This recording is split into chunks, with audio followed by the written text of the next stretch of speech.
महंगा होगा। नहीं नहीं, इधर पाकिस्तान में जो खाता चल रहा है ना वो तो अलग लेवल का है ना, वो वो तो उस लेवल के लिए अभी तक जर्मनी जो है थोड़ा नीचे है, उसमें काफ़ी नीचे बल्कि है।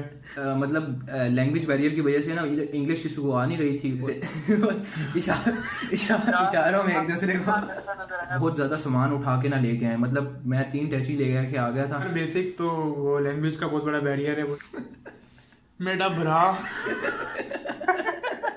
नहीं आप पछतो सराइकी सराइकी। सही हो गया। रंगीन नाड़ा लाजमी लेके आना।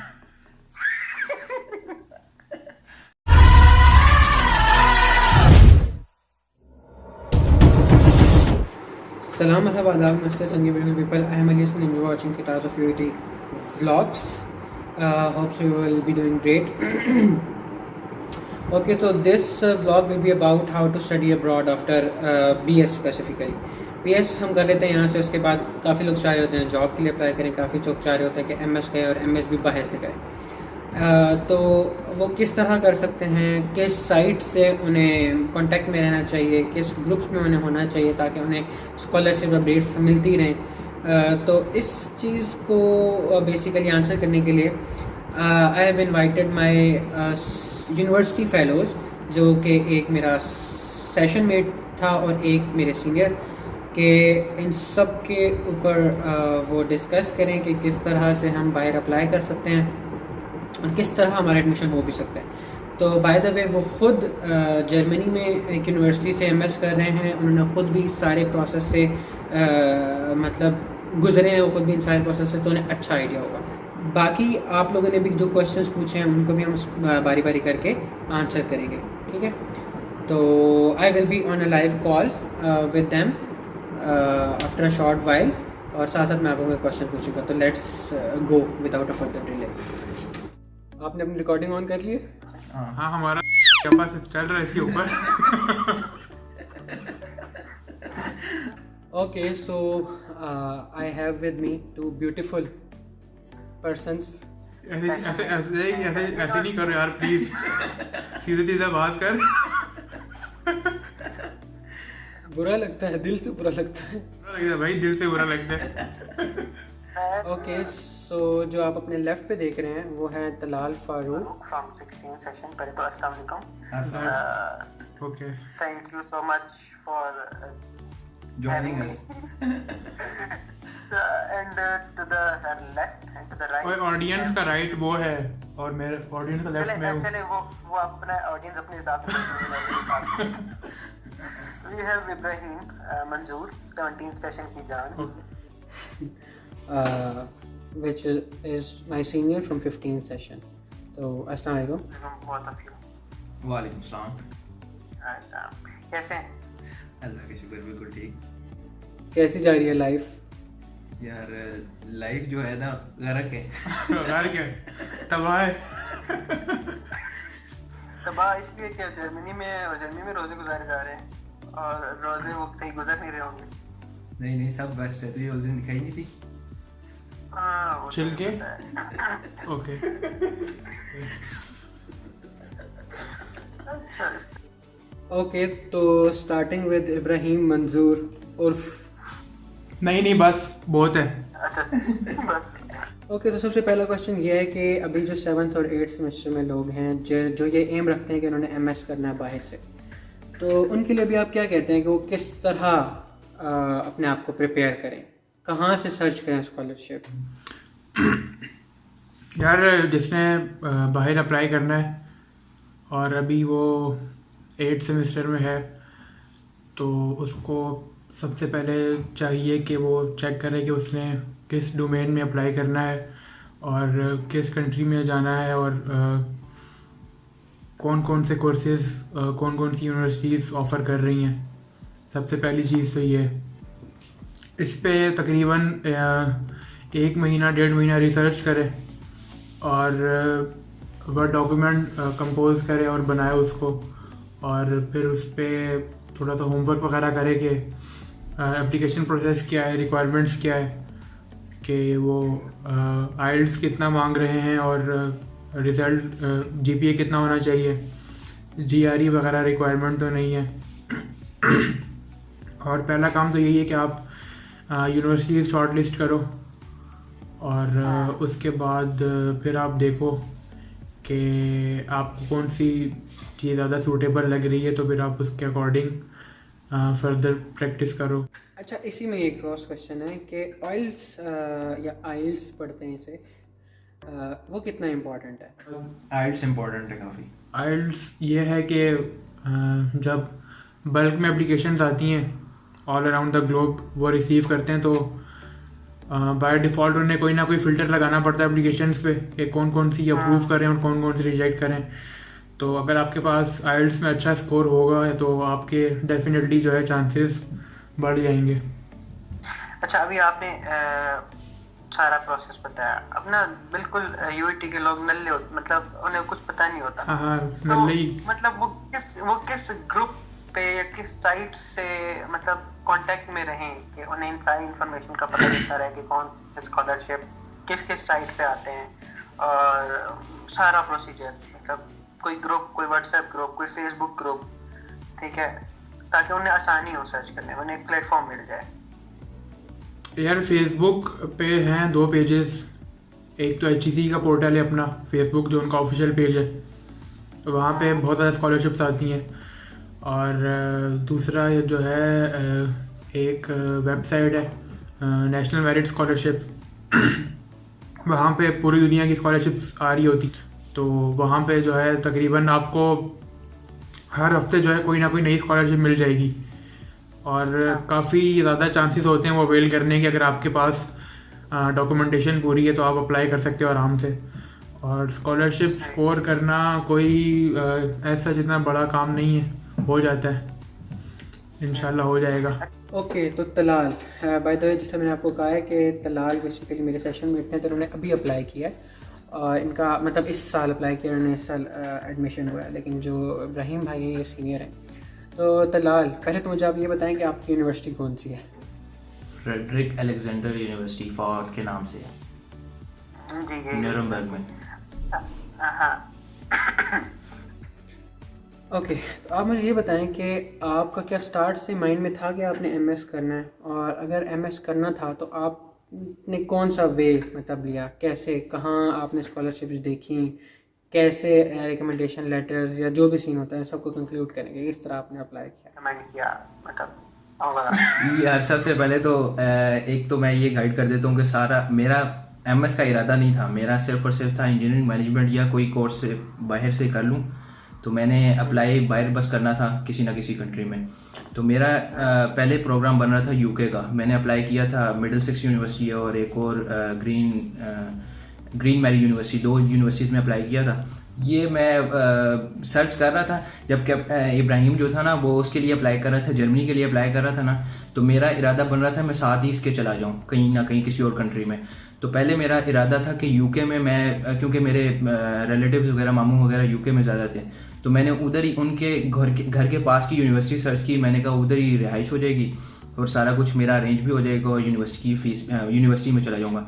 तो इन 2 यूनिवर्सिटीज़ में ना इंजीनियरिंग मैनेजमेंट और मैनेजमेंट के कोर्सेज थे बेसिकली, तो मैंने वो पहले सर्च किए, मैं उधर अप्लाई कर दिया। लेकिन एक जो उधर का ड्रॉबैक था कि उधर यूनिवर्सिटी की फीसेस ज़्यादा थी, और दूसरा वो स्टेटमेंट जो थी ना बैंक स्टेटमेंट, वो 4.5 मिलियन की मांग रहे थे, तो वो मेरे लिए काफ़ी ज़्यादा थी। तो मैंने कहा कि सेकंड ऑप्शन को कोई ना कोई बैकएंड पे रखना चाहिए। फिर साथ ही कैप्टन इब्राहिम ने मुझे मशवरा दिया कि ये जर्मनी के लिए ही अप्लाई कर ले और साथ कोई ना कोई देख ले जिसमें तुझे ज़्यादा बेहतर लगेगा उसमें चला जाए।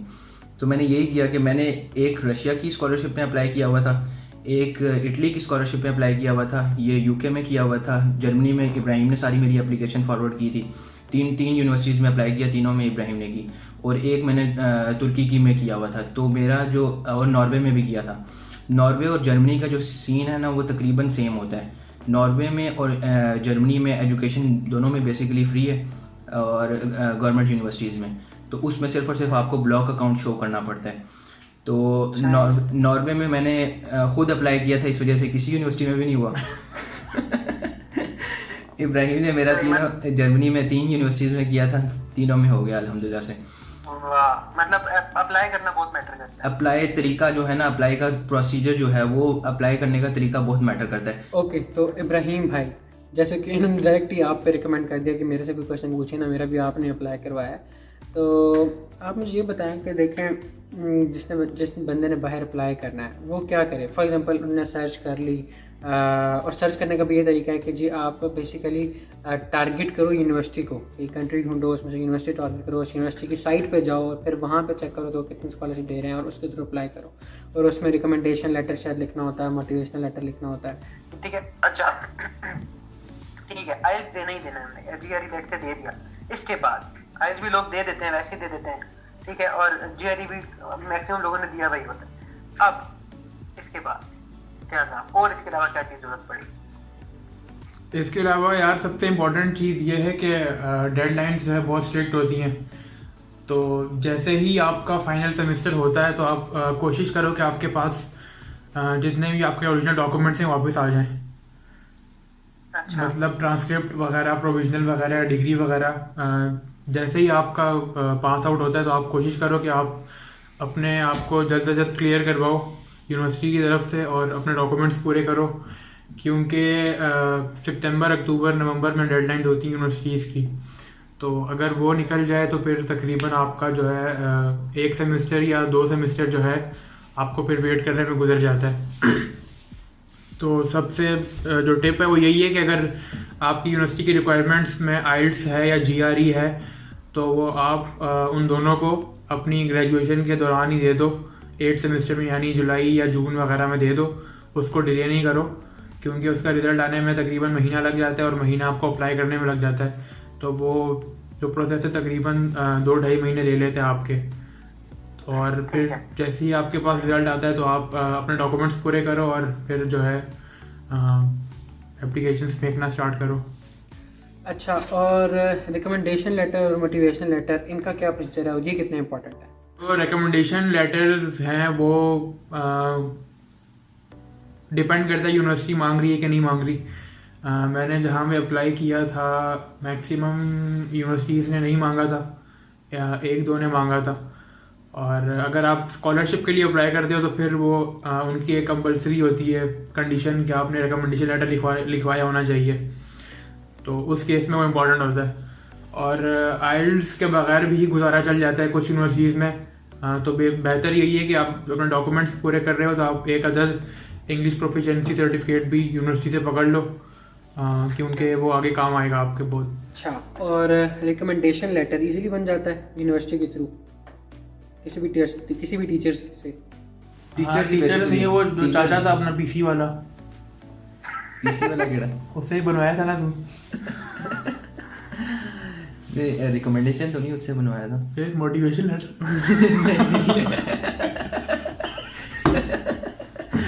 नहीं यार, एसोसिएट प्रोफेसर हो गए, असिस्टेंट प्रोफेसर हो गए, इनसे बनवा लो बस। ऐसे में बहुत ही आपने थका हुआ सवाल पूछा था। और जनरल बनवा लेना ज़्यादा, एज सच किसी यूनिवर्सिटी का स्पेसिफिक करके ना बनाना। जनरल बना लोगे तो ज़्यादा फायदे में रहोगे कि हर यूनिवर्सिटी में वही चला लोगे। यूनिवर्सिटी का स्पेसिफाई कर लोगे तो फिर दोबारा जाना पड़ेगा। मतलब इजी सीन रीजन बना देते हैं। हाँ, और 2-3 बनवा लो हर प्रोफेसर से ना। मतलब अगर आप 3 प्रोफेसर से बनवा रहे हो तो उनसे 3 प्रिंट आउट निकलवा के रख लो, ताकि आपको बाद में ज़रूरत अगर पड़े तो काम आ जाए, दोबारा जाना ना पड़े। हाँ, अभी कोविड के डेज में ऑनलाइन में बना देते हैं टीचर्स। सही हो गया। हाँ, वो खुद से साइन करके भेज देते हैं। और आगे आ गई मोटिवेशनल लेटर, वो लिखना किस तरह और किस तरह का होना चाहिए कि सिलेक्ट हो जाए?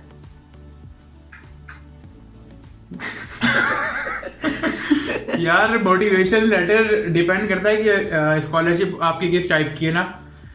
अगर आप अप्लाई कर रहे हो इरेज़मस वगैरह के लिए, तो अब इरेज़मस का ये सीन होता है कि वो जो आपके सेमेस्टर होते हैं वो डिस्ट्रीब्यूटेड होते हैं थ्रू आउट द यूरोप।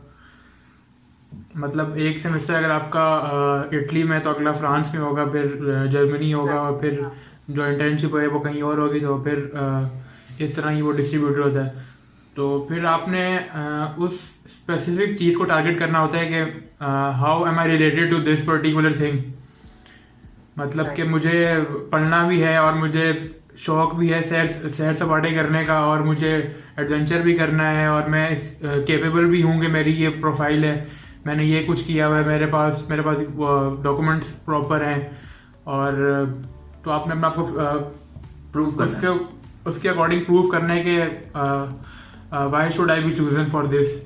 और अगर आप अमेरिका के लिए अप्लाई कर रहे हो तो उसमें तो फिर एक ही यूनिवर्सिटी होगी, तो एडवेंचर का तो फिर आपका जो डोमेन है वो थोड़ी कम हो जाएगी, क्योंकि आप इस तरह लिख नहीं सकते डायरेक्ट कि मुझे एडवेंचर का शौक है, मुझे घूमने का शौक है, तो फिर आपको अपना फील्ड स्पेसिफिक होना पड़ेगा। अच्छा, और आपको जर्मनी के लिए मांगे क्या था मोटिवेशन लेटर?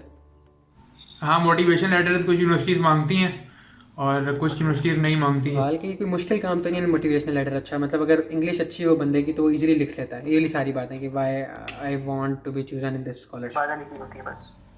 हाँ, अगर इंग्लिश बुरी भी हो तब भी लिख सकते हो। अच्छा, सही है। अच्छा तलाल, आप मुझे ये बताएं कि आप जिस तरह अभी गए हैं यूनिवर्सिटी जर्मनी, सॉरी, तो आपको पाकिस्तान और जर्मनी में कोई मेन फ़र्क लगा हो? यार इधर कोई गन नहीं फेंकता। और दूसरा मेन डिफरेंस जो है ना, इधर लाइफ प्रिडिक्टेड है, मतलब कि एक तो लाइट नहीं जानी, दूसरा अगर बसेस की टाइमिंग है ना 11:59 की बस की टाइम है, तो 11:59 पे बस की ट्रेन आपके पास उधर होगी, स्टॉप पे होगी। और पब्लिक ट्रांसपोर्ट बहुत ज़्यादा है। दूसरा हर बंदा साइकिल, बूढ़े से बूढ़ा, और इनका हर बंदा साइकिल यूज़ कर रहा है, गाड़ी तो है ही, मैंने देखी नहीं है गाड़ी, बाइक बहुत कम है, तो सिर्फ साइकिल या पब्लिक ट्रांसपोर्ट, इसके अलावा कोई नहीं कुछ भी यूज़ कर रहा। और दूसरा जो है ना, तकरीबन आप 10 to 15 ईयर्स वे फॉरवर्ड आ जाते हो, मतलब कि इधर हर चीज़ ऑटोमेटेड है। उधर तो पाकिस्तान में हर चीज़ वो हमारे, मैं उसको इस दिन बता रहा था कि यूटी टेस्ला जाते हैं तो रास्ते में हमारा वो टर्मिनल्स आता है, तो उधर वो पैसे लेने वाला तो चलो है ही मैनुअल काम, उसके आगे वो डंडा उठाने वाला भी मैनुअल काम है। और पढ़ाई के हिसाब से क्या फ़र्क था? पढ़ाई का तो ना पूछो यार प्लीज। पढ़ाई पाकिस्तान में मैं ये 8 सेमेस्टर के 8 सब्जेक्ट के साथ आपका एमएस होता है, 8 या 9 के साथ, और इधर वही चीज़ तकरीबन 18 to 20 सब्जेक्ट के साथ है एमएस। तो इधर क्रेडिट और ईसीटी ज़्यादा हो जाते हैं। और है 2 साल? नहीं, वो तो जितने मर्जी में कर लो आप। अच्छा, मतलब है कि पढ़ाई, मतलब पढ़ाने का तरीका, मतलब यार अभी सेम जो चल रहा है इधर पाकिस्तान में, उस तरह तो खाता चल रहा होगा? नहीं, इधर पाकिस्तान में जो खाता चल रहा है ना, वो तो अलग लेवल का है ना, वो उस लेवल के लिए। जर्मनी जो है थोड़ा नीचे है, उसमें काफ़ी नीचे बल्कि है, अभी स्टार्ट कर रहा है, अभी उस लेवल पे मतलब आया नहीं है, तो आहिस्ता आहिस्ता ये कोशिश कर रहे हैं। इधर जिसने यार, इन्होंने कोई स्पेसिफिक नहीं किया हुआ कि आपने पढ़ना ही पढ़ना है, आपने बस पेपर क्लियर करने हैं, वो आप जिस तरह मर्जी इधर से कर लो, ठीक है, वो आप पुठे होके कर लो, सीधे होके कर लो। बस पेपर। अच्छा, सही। अच्छा, और मुझे बताओ, और कौन सा क्वेश्चन पूछूं मैं तुमसे?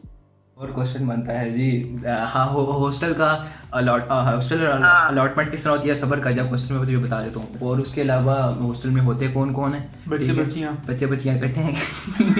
ये सबसे इम्पोर्टेंट क्वेश्चन होगा। फिर उसके बाद होगा कि किचन किस तरह का कॉमन वगैरह होता है, और इसके चार्जेस वगैरह क्या हैं, और क्या है जी, जो पब्लिक ट्रांसपोर्ट यूज़ करनी होती है वो क्या क्या चीज़ें हैं, और इधर आके कौन कौन से काम आपने करने होते हैं, मतलब सिटी रजिस्ट्रेशन है, आपने यूनिवर्सिटी के डॉक्यूमेंट्स कौन कौन से क्लियर करवाने हैं। सही। चलो अब इसके आंसर भी बता दो।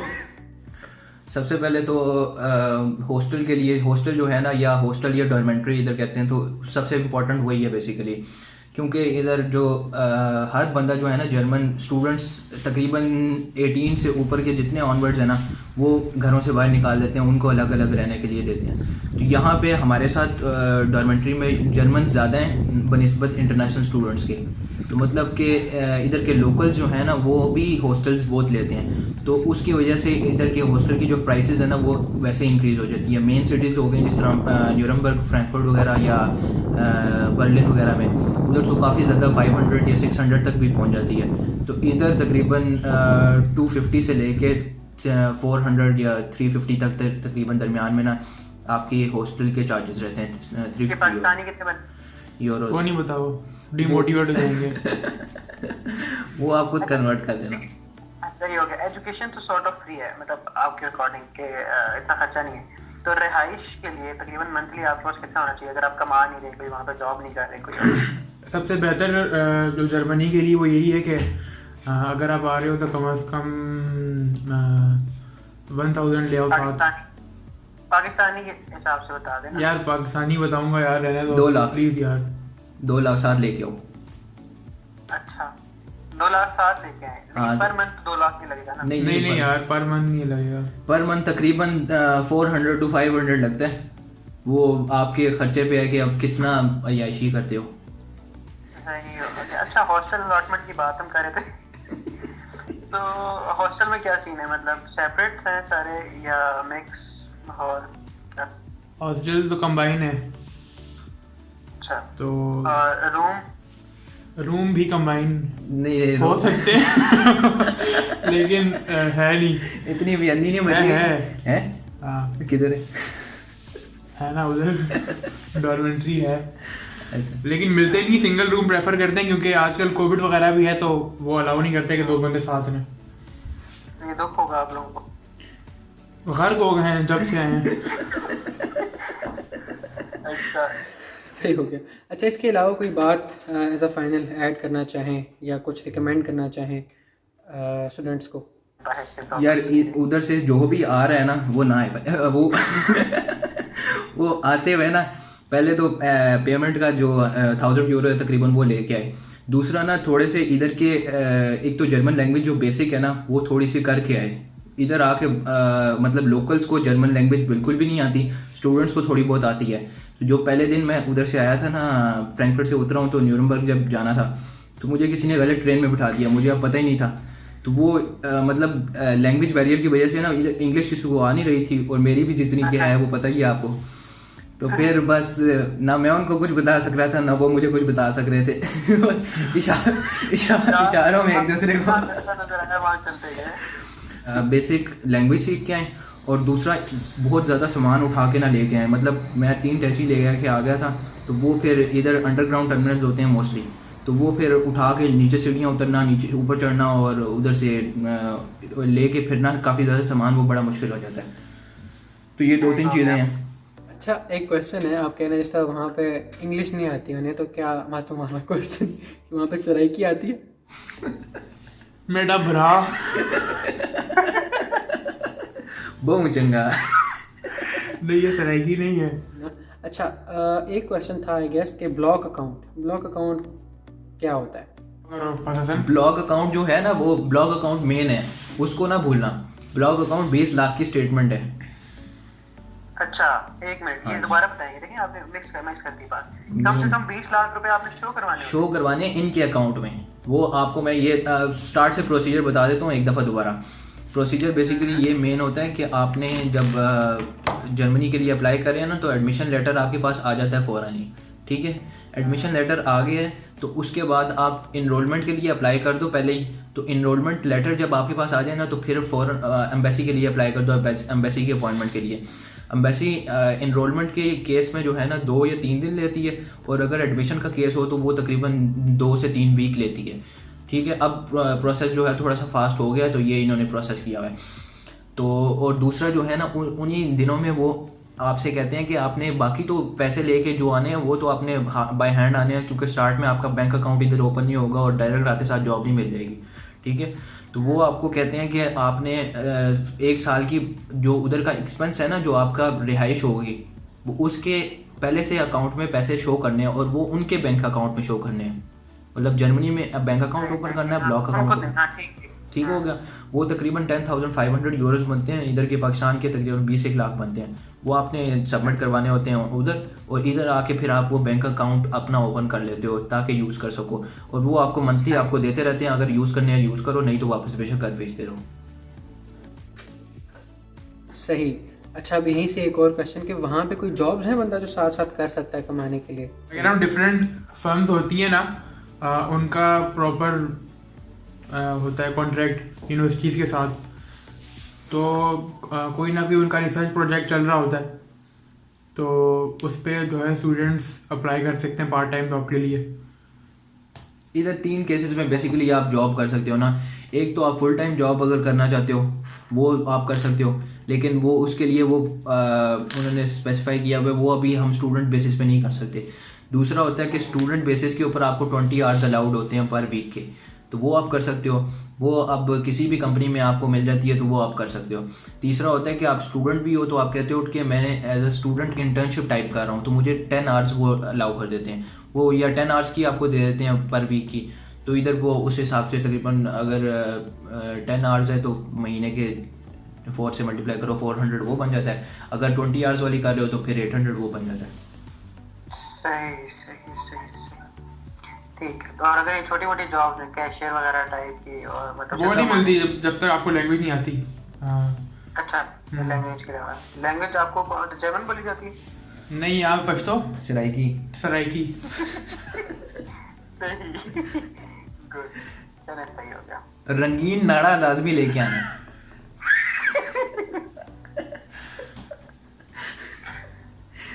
सही सही। चले यार, thank you so much for having me and giving me your precious time. Thank you. बस इससे आगे आप कवर कर देंगे इसमें कुछ। चलो जी, ओके बस असद। 1 मिनट रुको यार, 1 मिनट रुको, बाय। अल्लाह हाफिज।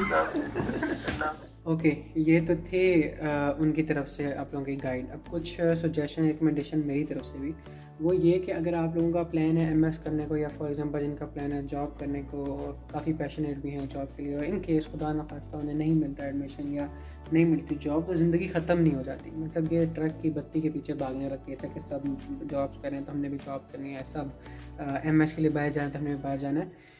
तो आई विल सजेस्ट कि आपके पास कोई अच्छा आइडिया है तो उससे स्टार्टअप लें, बीइंग एन एंटरप्रेन्योर, उसके कहते हैं एंटरप्रेन्योर, या फिर there are like millions of other ways to earn money and respect also.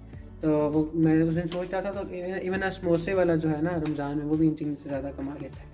तो अगर एट द एंड हमने कमानी तो पैसे ही है ना, तो देयर आर अदर वेज। आप फॉरेक्स ट्रेडिंग कर सकते हो, और आजकल के केस में बल्कि आप बिटकॉइंस क्या उसे बोलते हैं माइनिंग कर सकते हो, ठीक है। तो there are many other ways to earn money.